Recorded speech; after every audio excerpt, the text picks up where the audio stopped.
Hola, buenas noches, bienvenidos a Noticias Cámara de Representantes. Gracias por conectarse con nosotros. Hace mucho frío aquí en el Congreso de la República, en donde ya comenzó la explicación de cada impuesto contenido en la reforma tributaria que presentó el nuevo gobierno. Ahora viene la discusión y sobre todo para que los colombianos entiendan cómo esta reforma va a impactar sus bolsillos a partir del próximo año. Compañero, buenas noches. Un saludo desde el Congreso hasta el lugar que nos sintoniza. Y sí, qué frío hace en la capital del país. La noticia legislativa del día es la reforma tributaria y el presupuesto de la Nación. El ministro de Hacienda, José Antonio Ocampo, además de exponer la iniciativa a los congresistas, también dio detalle de cómo se gastará los recursos, el dinero de nuestro país para el 2023. Esta discusión se da en las comisiones económicas. Estamos listos desde el Capitolio Nacional. Estos son nuestros titulares. Se inicia discusión de la reforma tributaria. ¿Cómo afectará el bolsillo de los colombianos? Aquí se los contamos.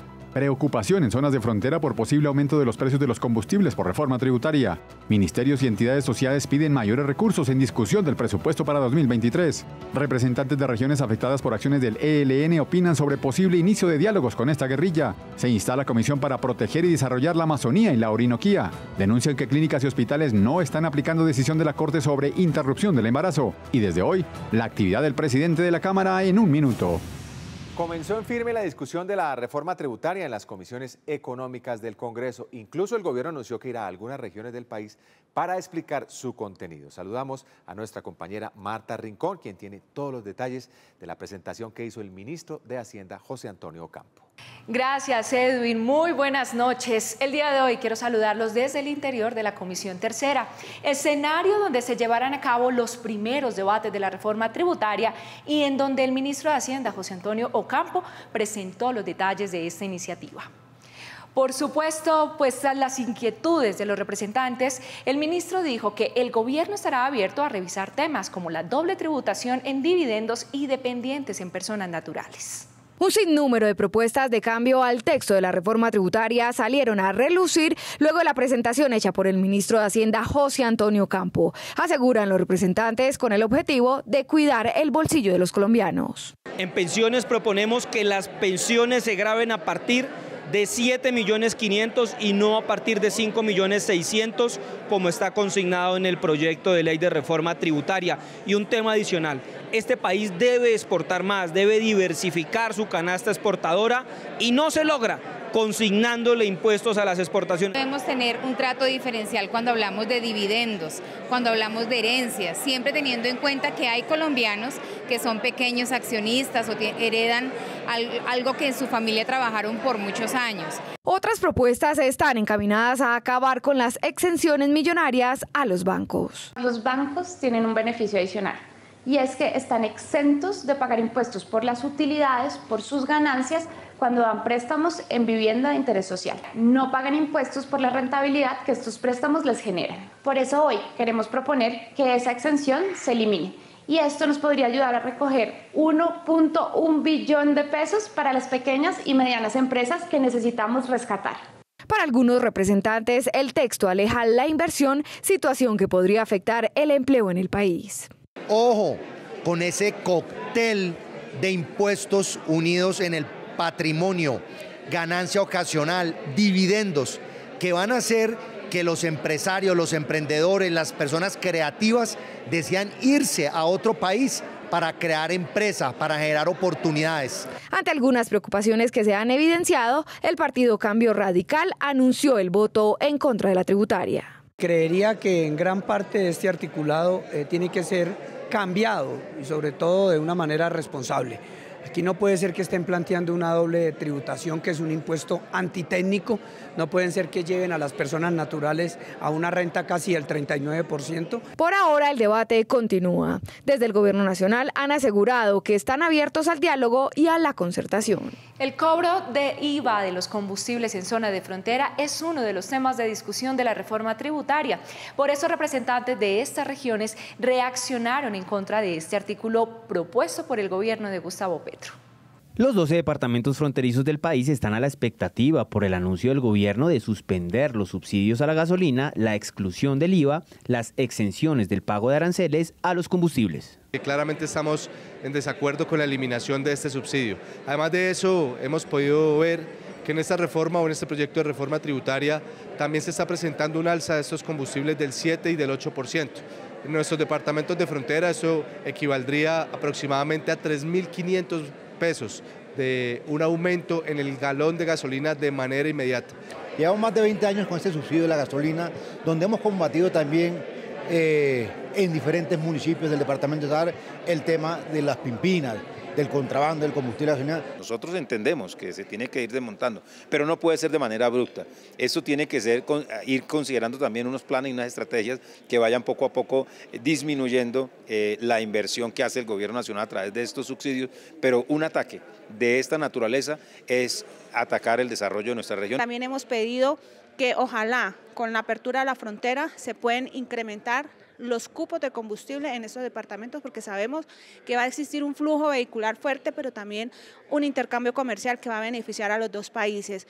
El promedio del precio de la gasolina en el país está alrededor de 9.000 pesos por galón. En los departamentos fronterizos puede conseguirse 2.000 pesos por debajo del precio normal. Por ejemplo, en regiones tan distantes del país como el archipiélago de San Andrés, que es frontera, no podemos permitir que se cobre IVA, antes por lo contrario, deben aumentarlo porque allá todo se encarece. Los departamentos de frontera son los que tienen más deficiencias, eso está totalmente comprobado y este es un beneficio que de alguna manera traía alivio a la economía de estos departamentos. Esa eliminación podría afectar la competitividad de las regiones, su desarrollo productivo, su desarrollo económico, su desarrollo social y retroceder en una ganancia de más de 20 años en legalidad, en formalidad, en emprenderismo, en inversión. Vamos a seguir de una manera muy insistente en que nuestras capitales, Arauca, Puerto Carreño, Inírida, San José, Mitú, Mocoa y Leticia dejen de administrar pobreza de una vez por todas.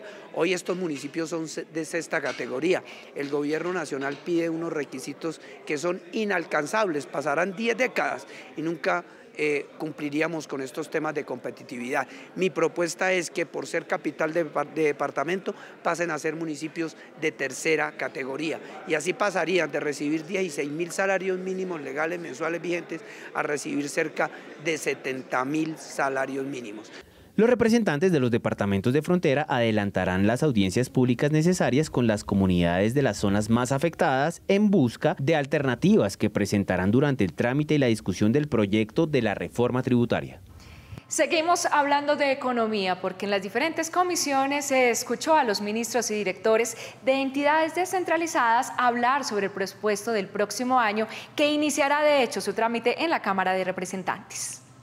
Según el nuevo ministro de Educación, Alejandro Gaviria, existe una situación financiera bastante precaria. Señala que si no se hace una reforma al sistema de participación estarían en riesgo las jornadas únicas, los PAE, además de los ascensos en los escalafones. Según un informe presentado en Comisión Primera, también hay otros sectores bastante desfinanciados, como son los recursos para las víctimas del conflicto armado y los bomberos. El Ministerio del Interior señaló también que falta dinero para proteger la vida de los líderes sociales. Lastimosamente no esperábamos menos de un gobierno saliente que lo ha hecho supremamente mal, que ha desatendido las víctimas, que ha desatendido sectores sociales, que ha desatendido temas tan importantes como por ejemplo el tema de bomberos, es un tema totalmente desfinanciado, IMPEC, AUSPEC, todo desfinanciado. No tenemos plata para atender las víctimas, no tenemos cómo protegerlas. Efectivamente, hoy tenemos ejecutado el presupuesto de este año ya cerca del 76%, faltando todavía 5 meses para terminar el año, así que realmente lo que han mostrado las diferentes instituciones es déficit. Se debe revisar presupuesto, burocracia, lograr la austeridad y lo más importante, seguir cumpliendo con los proyectos y las acciones estratégicas de cada uno de estos ministerios. La Comisión Séptima también escuchó a los funcionarios del INVIMA, el Instituto Nacional de Salud y el Cancerológico que registran un déficit del funcionamiento por más de 41.000 millones de pesos para el 2023. El déficit tan grande que tiene el Instituto Nacional de Cancerología, un llamado a las EPS, por favor, páguenle al instituto, son 200.000 millones de pesos, con eso podrían cubrir el déficit que se tiene. Corrupción es tan amplia, tan grande, tan descarada, robándose la salud, empresas con déficit de 40.000, 50.000. De hecho, en salud tenemos un problema de 22 billones de pesos. El nivel de recaudación del país está por debajo de todos los países de América Latina y las autoridades entrantes estiman que el déficit fiscal es del 5.6% y una deuda pública del 57% del Producto Interno Bruto Nacional.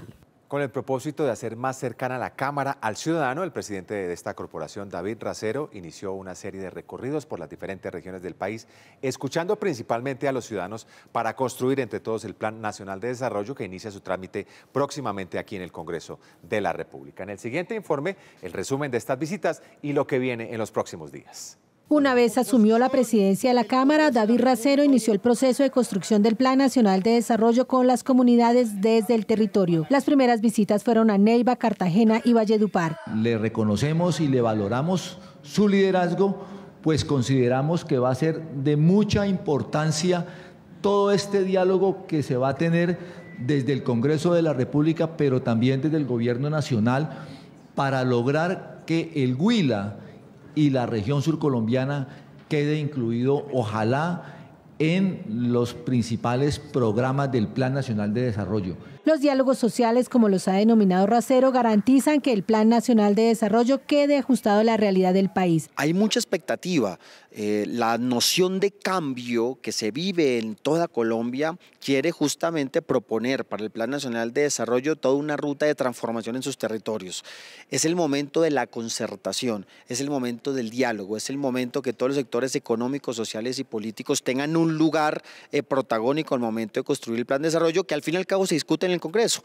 Nosotros somos garantes de que todos los sectores puedan ser escuchados, que puedan recibir sus propuestas, que puedan ser tramitadas sus demandas y en lo posible que entre todos construyamos el Plan Nacional de Desarrollo. La zona sur del país y los llanos orientales serán los próximos escenarios de los encuentros con el presidente de la corporación. Avanza la noche de este jueves. A partir de hoy sentirá más de cerca al presidente de la Cámara de Representantes, David Racero. Esta es la semana del presidente en un minuto. Esta fue la semana del presidente David Racero en segundo. El jueves, después de una votación transparente y con transmisión en vivo, presidió la elección del nuevo Contralor, Carlos Hernán Rodríguez. El viernes viajó a la tierra de sus ancestros, Valledupar, se reunió con líderes sociales y empresarios de la región y estuvo en la Universidad Popular del Cesar, donde escuchó las preocupaciones de la comunidad. El martes se reunió con la delegación de congresistas de Estados Unidos, reafirmando la relación entre ambos países. Luego tuvo un encuentro con los diputados del departamento del Bichada, donde trataron temas de gran importancia para la región, como lo son el acceso a la educación superior y la frontera.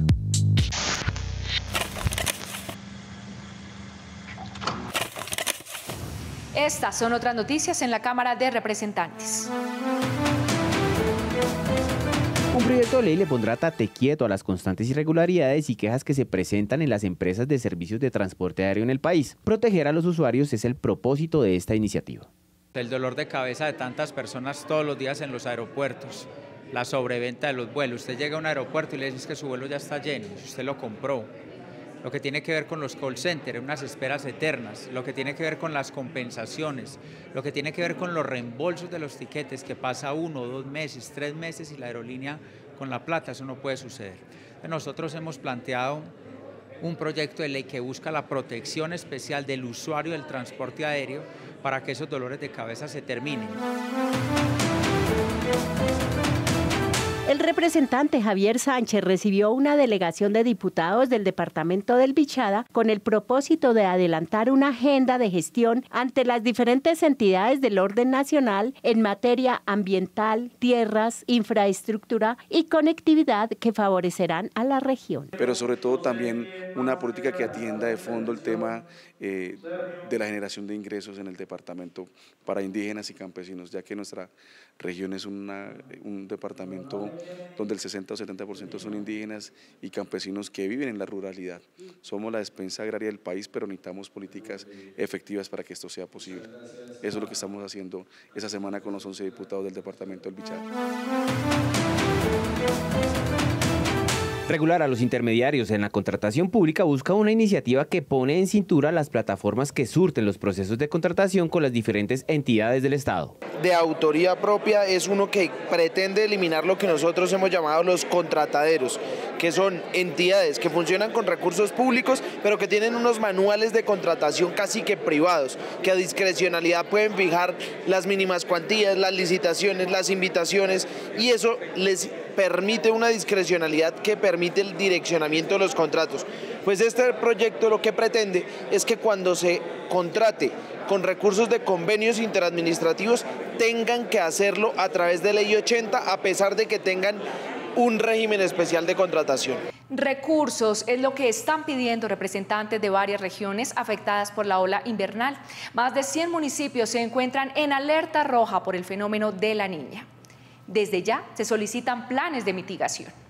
Según datos del IDEAM, en la última semana 70 municipios están en alerta roja por riesgo de inundación y 29 por deslizamientos. Representantes hacen un llamado al gobierno para que se atiendan las necesidades de sus regiones. Especialmente en Córdoba, donde de los 30 municipios, 26 ya han estado afectados por este fenómeno natural de la Niña, y hemos visto el desbordamiento del río Sinú y del río San Jorge, en donde ya van muchísimas familias damnificadas. Que le ponga atención a estos problemas de ola invernal que están presentes en varios puntos del país, y por supuesto un llamado muy especial para que se atienda el caso de Putumayo. Recordemos que en 2017 también tuvimos una avenida fluvial de unas dimensiones enormes que fue en la capital del departamento, en Mocoa. Hoy, 5 años después, todavía eso no ha sido completamente reparado. La región de La Mojana es una región sobreestudiada, con inversiones asignadas, pero nunca con una solución real. Hoy más que nunca se necesita la mirada del gobierno nacional ante esta ola invernal que azota gravemente a esta región. Para vigilar estas problemáticas en los municipios del Atlántico, el Congreso instalará la Comisión Accidental del Canal del Dique Río Magdalena, que busca hacer seguimiento del acceso al puerto de Barranquilla, a la app del Canal del Dique y a la situación de emergencia y riesgo que atraviesan estas poblaciones. Por eso que mañana instalaremos en Santa Lucía, en el sur del Atlántico, la Comisión Accidental de Senado y Cámara del Canal del Dique, precisamente para que vele y pueda resolver los problemas urgentes y de largo plazo en esta región, para que no suceda los desastres que sucedieron hace 12 años. Las lluvias también han afectado gravemente la vía que conduce de Acacías a Villavicencio. Allí un punto de este corredor vial quedó en estado crítico, afectando a la comunidad. Esta vía hace poco se vio afectada por los daños de las lluvias, lo cual incomunicó por más de 2 semanas al barrio que tenemos al respaldo, que es La Nora, y aledaños, veredas como Las Mercedes y La Cuncia.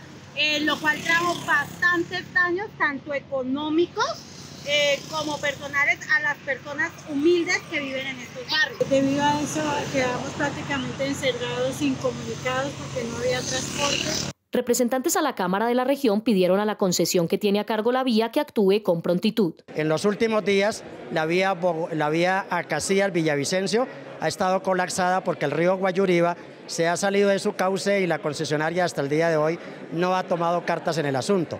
Es un ejercicio, es un mantenimiento que le corresponde a la concesionaria vial de Los Llanos, que por esta vía circulan diariamente 7.500 vehículos. Desde la Cámara se cuestionó la labor de esta concesión por no actuar con prontitud y aseguraron que si no se toman medidas inmediatas citarán a un debate de control político al gobierno nacional para que se explique si se le está haciendo seguimiento a la labor que desempeñan las concesiones en Colombia.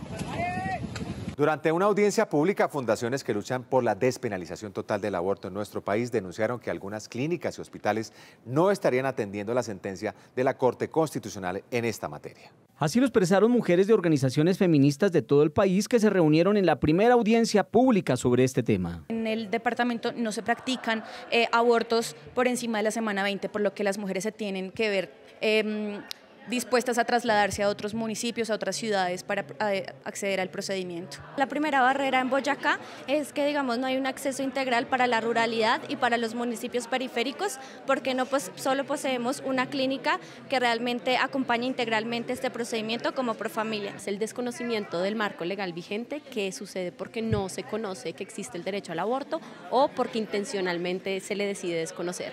La segunda es una interpretación restrictiva del mismo y, por último, las fallas en la prestación del servicio de interrupción voluntaria del embarazo. Este encuentro es el primer paso para la construcción de una iniciativa que regule y garantice estos derechos de las mujeres. En esta audiencia pública estuvimos escuchando a mujeres y a colectivos de diferentes partes del país para tener insumos necesarios para la construcción colectiva de un proyecto de ley que regule no solamente el IVE, la interrupción voluntaria del embarazo, sino toda la política pública que garantice esos derechos. La congresista indicó que se realizarán mesas de trabajo con actores de la sociedad civil y al Congreso de la República para la construcción de este proyecto. Desde la Cámara de Representantes vieron con buenos ojos el posible reinicio de los diálogos con el ELN. Levantar las órdenes de captura contra los negociadores es el primer paso. Representantes de zonas con influencia de este grupo guerrillero tienen su propia opinión.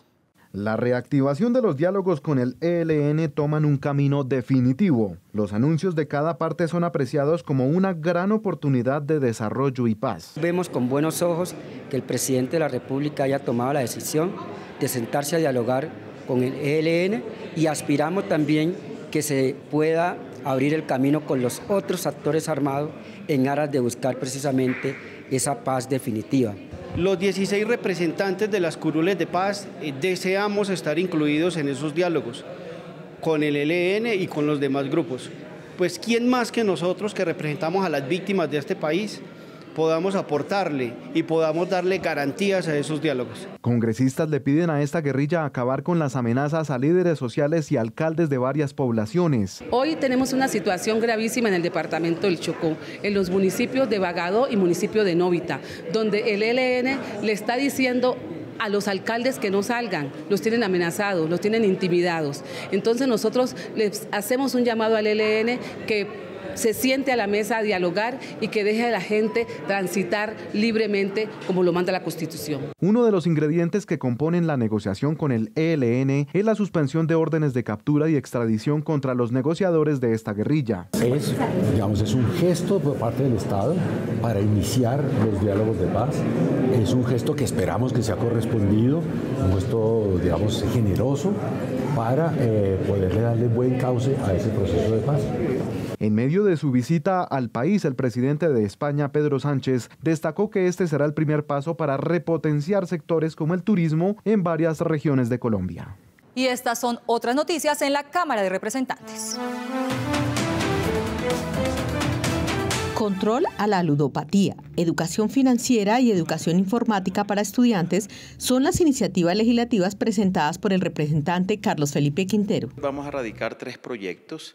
El primero consiste es buscar prevenir la ludopatía en jóvenes que están viéndose afectados por todas estas apuestas en los temas deportivos. Queremos implementar que los jóvenes de 10º y 11 tengan en su pensum y su currículum académico esta enseñanza de educación financiera. El último, no menos importante y de gran trascendencia, tiene que ver con también algo que les interesa a los jóvenes, que es el tema de la educación programática informática. ¿Qué quiere decir eso? Que los jóvenes de 10º y 11 también tengan dentro de su currículum y su pensum la educación informática. Para contener las altas cifras de violencia donde están involucrados las y los menores, es necesario fortalecer la educación en valores desde la primera infancia. Este es el propósito de un proyecto de ley que inicia su trámite en la Cámara de Representantes. Que tienen que ver específicamente con la formación en valores, en ética, en convivencia y en hábitos sociales y democracia, pero desde la niñez. De carácter obligatorio, la cátedra con unos contenidos específicos donde el Ministerio de Educación tendrá que ejercer la vigilancia y control que efectivamente se esté cumpliendo y que lo estemos llevando desde la época de la infancia. Las mujeres o personas en condición de vulnerabilidad que se vieron inmersos por necesidad en las dinámicas ilegales de las drogas tendrían un trato diferencial frente a la justicia penal siempre y cuando se demuestre que fueron obligados o que era su única alternativa laboral. En el acuerdo de paz quedó consignado que en el punto 4 el tema del tratamiento penal diferenciado a personas que por razones de pobreza han tenido que acudir a los cultivos de uso ilícito o a trabajar en el entorno de los cultivos de uso ilícito, y específicamente el caso de las mujeres que han sido utilizadas, como conocemos vulgarmente en Colombia, como mulas para el transporte de drogas.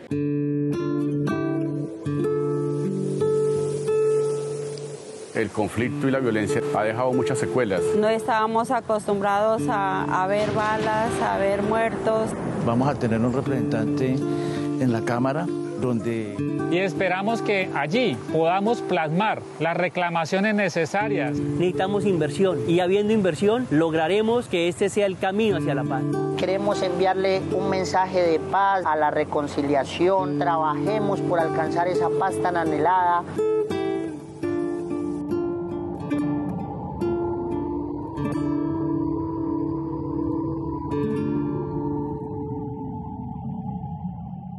...26 representantes instalaron la Comisión Accidental de la Amazonía y la Orinoquía. La idea es hacerle seguimiento y control a los proyectos que impactan a la Media Colombia. Los representantes y senadores de la Media Colombia instalaron la Comisión Accidental Amazorinoquía. Para nosotros es muy importante, es un mensaje de unidad, de trabajo en equipo, para preservar nuestro medio ambiente.